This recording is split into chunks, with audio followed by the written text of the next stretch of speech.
Yeah. Dear students, in the previous class we have covered all these things. There is incident wave in an oblique boundary. These all things I have covered in the previous class, where we have calculated the reflection coefficient. Case 1, first we will take the horizontal polarization, next we will go for the vertical polarization. So up to here I have completed. So what is that reflection coefficient ER by EI for vertical polarization and ER by EI for horizontal polarization. Now we'll go to the next thing. So what is meant by Webster angle? So Webster angle is the angle for which there is no reflection when the wave is vertically polarized. So particularly when the wave is vertically polarized, when there is no reflected wave. So we'll take the vertical polarization equation. So with this equation and reflected wave equal to 0 means this numerator will be equal to 0. So look at this one. So in this diagram we know by Snell's law sin theta I by theta t equal to root of epsilon 2 by epsilon 1. Here incident ray and reflected ray is represented in medium 1 and the what is that transmitted ray is represented in medium 2. So sin theta I by sin theta t is equal to root of epsilon 2 by epsilon 1. Otherwise sin theta t by theta I equal to root of epsilon 1 by epsilon 2. So this condition, what is this Webster angle condition occurs whenever the numerator of equation 1 is equal to 0. So in this equation now, so by making numerator equal to 0, root of epsilon 2 cos theta I equal to root of epsilon 1 cos theta t, that can be equated by making squaring on both sides. We will get this equation, and cos theta can be written as sin square theta I, and from Snell's law, that is from equation 2, we know sin theta t equal to root of epsilon 1 by epsilon 2 sin theta I.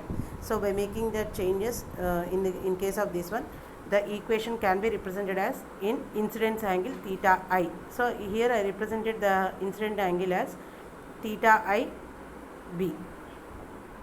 So theta I b. So theta I b is nothing but incidence angle when the reflection is equal to 0. So I have represented the theta I as theta I b. So we are going to calculate the sin theta I b term. We will take outside that one. So by taking the common terms to other side, sin square b theta I b is taken as outside. So finally we can write the equation as sin square theta I b equal to epsilon 2 by epsilon 1 plus epsilon 2. Otherwise, if we calculate cos square theta I b equal to epsilon square by epsilon 1 plus epsilon 2. So finally tan theta I b equal to root of epsilon 2 by epsilon 1. So equation 3 will give the Webster angle or polarizing angle. Next we come to the concept of Webster angle is very important for short answers and 2 marks questions. So next is the total internal reflection. So principle of total internal reflection states that when a wave is incident from a denser medium to rarer medium at an angle of critical angle. So sin theta 1 is greater than root of epsilon 2 by epsilon 1. Both the coefficients can be taken in real and imaginary. A plus jb by a minus jb. So in this case, the phase velocity v equal to omega by beta 2 epsilon 1 epsilon 2 sin theta I. So total internal reflection will take place when the wave is incident from a denser medium to rarer medium. So, and the next thing is I want to explain about the important term is nothing but polarization. So what is meant by polarization? Already we have completed parallel polarization and vertical polarization. At that time I have told I will discuss separately what is meant by polarization, because polarization is very important for electromagnetic wave. Not only up to this semester, once you are writing any competitive exams, it will be helpful for you. So first of all, we will see basically what is meant by polarization of an electromagnetic wave. Polarization of a uniform plane wave is defined as the time varying behavior of the electric field strength vector at some fixed point in space. Otherwise, the orientation of electric field vector in space is nothing but the orientation of electric field vector in space is nothing but polarization. So say for example, we will consider a wave is traveling along x direction. That means what you are having, E and H directions will be in x and y plane. So polarization is basically classified into 3 types. One is the linear polarization, elliptical polarization and circular polarization. So polarization is basically classified into 3 types. One is the linear polarization, elliptical polarization and circular polarization. So in order to explain 3, linear polarization, elliptical polarization and circular polarization, I took the wave is propagating along z direction, and E and X having X and Y, E and H will be having Y and X and Y components. Now, so first we'll go with linear polarization. Look at linear polarization. If Ey component equal to 0, Ex is present. The wave is said to be polarized in X direction.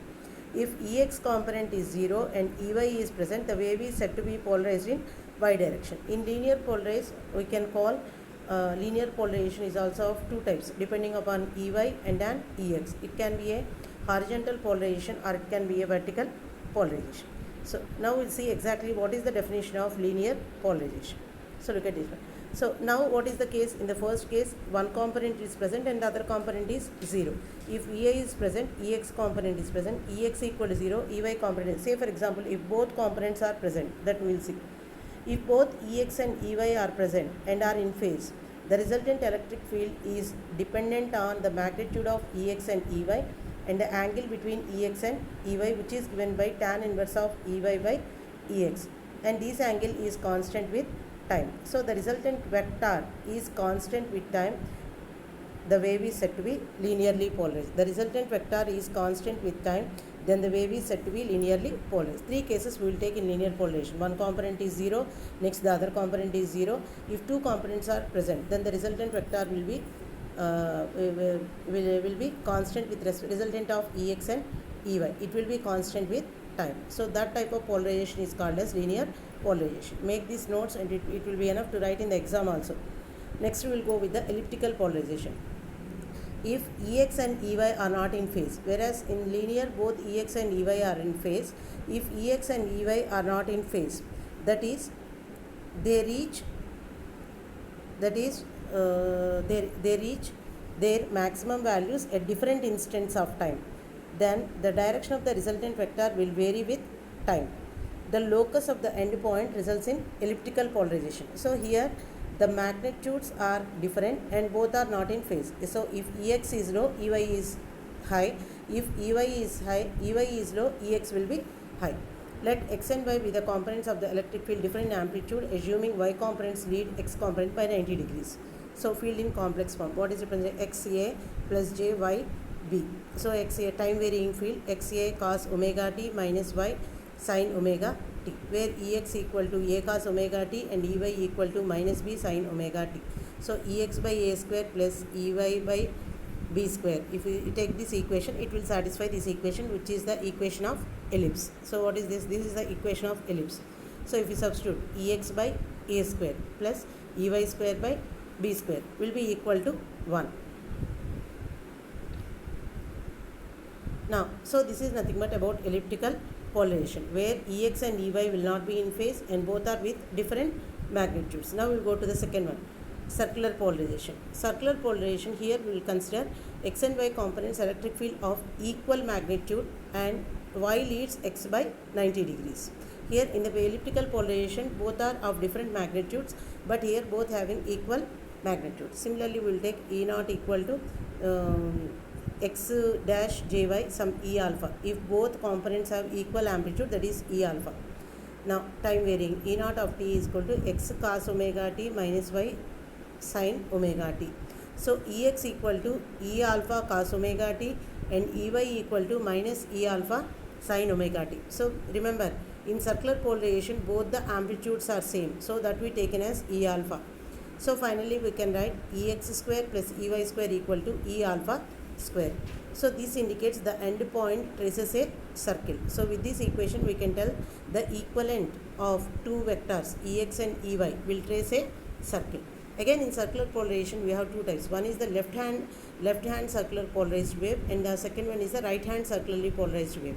Normally left hand circularly polarized will move in anti-clockwise direction and right hand circularly polarized will move in clockwise direction.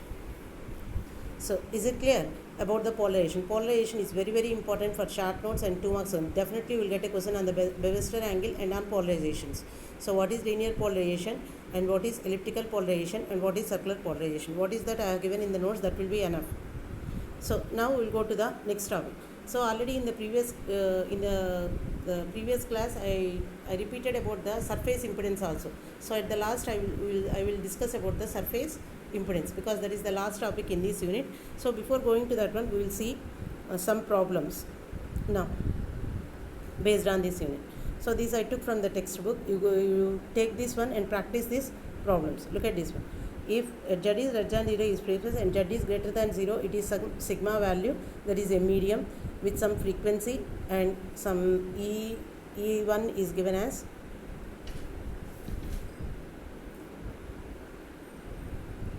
some EI is given as value, and it is asked to calculate ER and HR.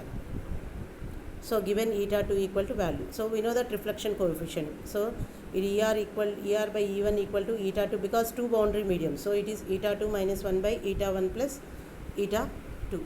So by taking that equation, by calculating, we can calculate this equation. Next, second problem. Polystyrene has a relative permittivity of 2.6 if the wave is incident at an angle of 35 degrees from air into polystyrene. Calculate the angle of theta t. So similarly, so from the Snell's law we can calculate. So what is given? Relative permittivity is given, epsilon value is given, and incident angle is given. It is asked to calculate the transmission angle. So sin theta I by sin theta t equal to root of epsilon 2 by epsilon 1. So remember here, incident wave is one medium and transmitted wave in the other medium. So sin theta I by sin theta t equal to root of epsilon 2 is the medium of the transmitted wave, and epsilon 1 is the medium of the incident wave. So opposite values, already you know about the Snell's law. So that is the second problem, is simple. So we can calculate the theta t. Next, third problem. Find the reflection coefficient and transmission coefficient of electric wave traveling in air and incident normally to the boundary between air and dielectric having permeability. So two dielectric mediums, they are normally incident. So calculate the reflection coefficient and transmission coefficient. So already we know that formula from the PDF. Get the formulas and directly do this one. Reflection coefficient and transmission coefficient. Is it clear? So 9.1 given reflection coefficient is minus 1 by 3 and transmission coefficient is 2 by 3. Calculate Pi, Pt, Pr and Pt. So already we also know this one, because from the Poynting vector E cross H is nothing but EH into some sin theta, which is equal to some E square by eta. Otherwise in terms of H square also we can write H square eta into H square. So with that we can calculate this formula, where I have discussed this one in the previous theory part also, when I dealt with the Poynting theorem. So go through that one. 9.4. So next I will go to the next problem. Is it clear? 9.3 is a simple problem, and 9.4 using the Poynting vector we have to calculate P incident power, transmitted power and reflected power. Now 9.5. Problem 9.5. Given two dielectric mediums of medium 1 is free space and medium 2 is having some medium.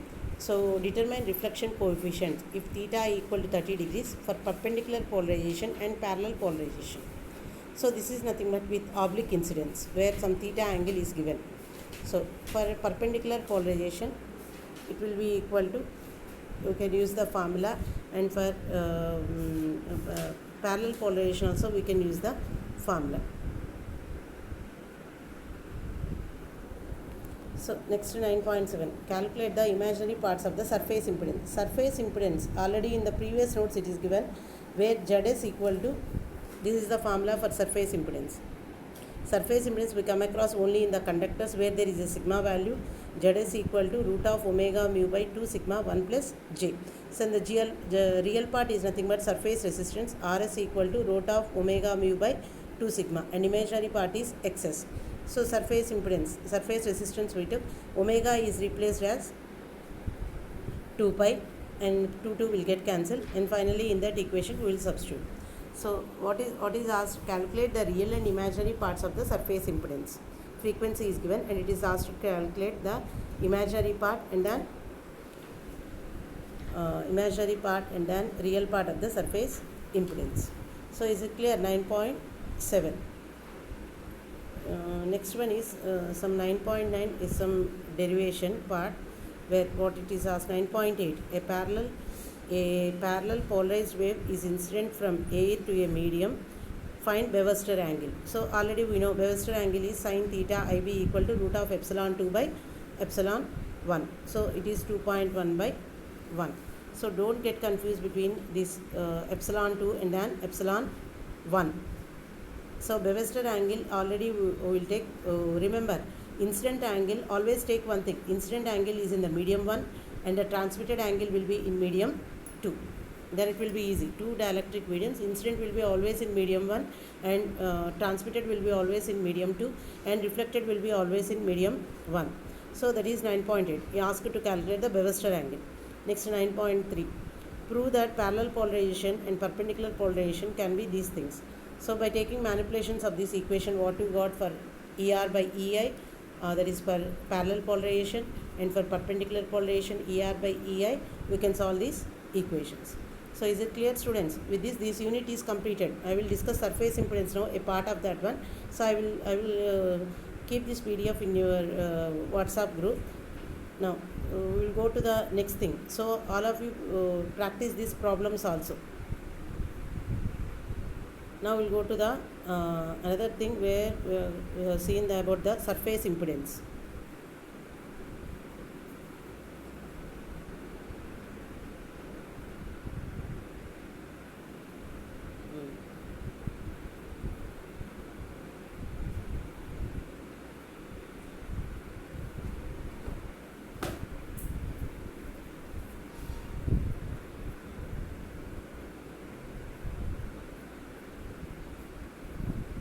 If you understood these notes, you can take use of these notes. Otherwise, whatever I'm uploading, you can take that one. Now look at here. Surface impedance is defined as the ratio of the tangential electric field to linear current density, where Z is equal to E tan by Js. So for a thick conductor, J equal to J naught e power minus gamma Z. So Js equal to 0 to infinity J dot ds. So 0 to infinity, what is J? J is nothing but J naught e power minus gamma Z. So by performing this integration, we will get J1 by gamma. So where J1 equal to sigma E. So what is Zs? Zs equal to sigma E tangential by Js. That is sigma E tan by J1 by gamma. So finally we will get gamma is this thing. So by taking that value, gamma equal to, by taking only a perfect conductor, so sigma value will be there, the other component will be equal to 0.